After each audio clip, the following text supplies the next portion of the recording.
আসসালামু আলাইকুম গাইস। তো তোমার প্রতি অনুভূতি গল্পের 17 নম্বর পার্ট। আর আমার ইউটিউবে যে গল্পটা আমি স্টার্ট করেছিলাম সেই গল্পটার পার্ট 2 আপলোড করে ফেলেছি। আপনারা সবাই দেখে আছেন, যারা সাবস্ক্রাইব করে রেখেছেন তারা হয়তো দেখেছেন, বা যারা দেখেন নাই তারা অবশ্যই দেখে আছেন। আমার ইউটিউব চ্যানেলের লিংক এই ফেসবুক আইডির বায়োতে পেয়ে যাবেন। আর সবাই একটা করে সাবস্ক্রাইব করে দেবেন, তাহলে আমি প্রত্যেকটা গল্প খুব তাড়াতাড়ি নিয়ে আসার চেষ্টা করব। তো চলো বেশি কথা না কইয়া শুরু করা যাক। আশা তখন বলে, আজ ভালো খাবার রান্না হয়নি। আচ্ছা আঙ্কেল, আপনি বলেন আমি কি ভালো খাবার খাওয়ার জন্য আসি? আমি আশার দিকে মুচকে হাসি দিয়ে তাকিয়ে আসি। আসলে আশা আমাকে যেতে বলে, আমি অজুহাত দেখাই।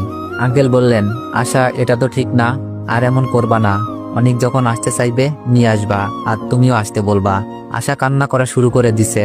না আব্বু, অনেক বানিয়ে বানিয়ে মিথ্যা বলছে, আমাকে ফাঁসাচ্ছে, আর তুমি অনেককে বিশ্বাস করছো।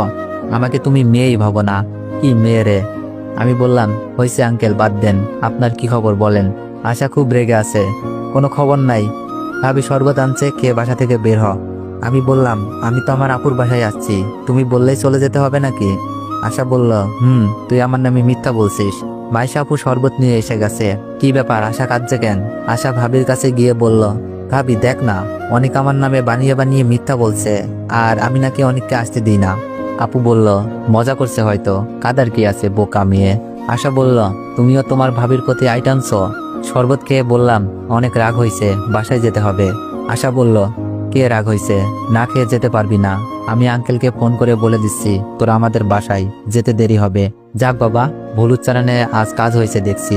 আশার তো দেখি মায়ার অভাব নাই, আর সবাই অবাক প্রায়। যেই মেয়েটা অনেকের জন্য কান্না করলো, সে আবার এক মুহূর্তে পরিবর্তন। কি বন্ধুরে বাবা। আসলে আমি বলতে চাইছিলাম, অনেক রাত হয়েছে, বাসায় যেতে হবে। খাওয়া দাওয়া শেষ করে অনেক মজা করে বাসায় ফিরলাম। আঙ্কেল আমাদের দিয়ে গেলেন। সকালে নাস্তার টেবিলে হৃদয় ভাইয়া বলল, আঙ্কেল আন্টি, আমার কালকে একটা বড় কোম্পানিতে চাকরির ইন্টারভিউ আছে, আজই জাপান ব্যাক করতে হবে। আন্টি বলল, কি বলিস, এক সপ্তাহে থাকতে পারলি না, আজই চলে যাবি? ভাইয়া বলল, এই চাকরিটা আমার জন্য অনেক গুরুত্বপূর্ণ, এটা না পেলে আমার লেখাপড়াটাই বিফলে যাবে। আন্টি বলল, আচ্ছা কখন যাবি? হৃদয় ভাইয়া বলল, কিছুক্ষণ পরই। খাবার শেষ করে ভাইয়া রেডি হচ্ছে। ভাইয়ার প্রতি অনেক সম্মান আর ভালোবাসা জন্মে গেছে। এইরকম লোক খুঁজে পাওয়া ভাগ্যের। দায়িত্ব পড়ল আমি আর রিমি এগিয়ে দিয়ে আসবো। আমি ড্রাইভ করা শিখে গেছি। মাঝে মাঝে আমি আঙ্কেলকে অফিসে নিয়ে যাই। আমি গাড়ি চালাচ্ছি, আমার পাশে রিমি, পেছনে হৃদয় ভাইয়া আর আশাকে বাসা থেকে নিয়ে নিছি। ভালোবাসার মানুষটাকে একটু এগিয়ে দিয়ে আসুক। হৃদয় ভাইয়া আশাকে প্রমিস করছে অন্য কোনো মেয়ের দিকে তাকাবেও না, আর যত তাড়াতাড়ি সম্ভব দেশে ফিরে এসে সবকিছু ঠিকঠাক করে বিয়েটা করে ফেলবে।